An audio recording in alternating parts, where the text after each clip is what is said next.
மார்கழி மாதம் ஆரம்பிச்சு 13 தேதி போல் ஆயிடுச்சு. ஆனால் கிளீனிங் வேலைங்கிறது இன்னும் ஆரம்பிக்கவே இல்லை. அம்மா வீட்டுக்கு போகிறது, உடம்பு சரியில்லாமல் ஆகுறதுன்னு இப்படி ஒன்று மாற்றி ஒன்றில் போயிட்டே இருந்துச்சு. இதுக்கப்புறம் விட்டா சரியாக வருது, ஸ்பீடாக வேலையை ஆரம்பிக்கணும்னு சொல்லி நான் நைட் தான் இந்த வேலையை ஆரம்பிச்சிருந்தேன். நான் ஏன் நைட்டில் இதை ஆரம்பிச்சேன்னா, விளக்க வேண்டிய ஜாமான்லாம் நம்ம தனியாக எடுத்து வச்சிட்டோம்னா காலையில் விளக்கி அதை கவுத்து வச்சிடலாம். இந்த 2 ஷெல்ஃபையும் நம்ம தொடச்சி வச்சிட்டோம்னா இதுவும் காஞ்சிடும். அப்புறம் காஞ்சதெல்லாம் நம்ம எடுத்து வச்சிடலாம். இந்த பொங்கல் வேலை செய்கிறப்ப தான் நம்ம வாங்கி வச்ச பொருள், நமக்கே தெரியாத பொருள், காணப்போனது எல்லாமே கிடைக்கும். இந்த வாட்டி என்ன கிடைக்குதுன்னு பார்ப்போம்.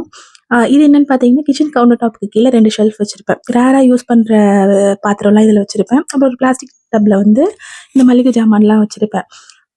செவுரெல்லாம் சுண்ணாம்பு பூத்து அப்படியே அரிச்சு போயிட்டே இருந்துச்சு. இந்த ஃபுல் குப்பையுமே அதுதான். செவுரு சுரண்ட சுரண்ட அது பாட்டுக்கு வந்துக்கிட்டே இருக்கு. ஃபுல்லாக உப்பு பூத்து போயிருந்துச்சு.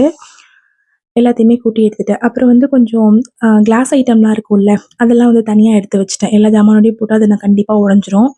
இந்த பொங்கலுக்கு எதையும் உடைக்காம நம்ம கழுவணும். அதெல்லாம் தனியா எடுத்து வச்சாச்சு. அப்படியே சந்தையிலேருந்து வந்து காய்கறி வாங்கிட்டு வந்தாங்க. இங்க வந்து எப்படின்னா, ஞாயித்துக்கிழமை அன்னைக்கு சந்தை போடுவாங்க.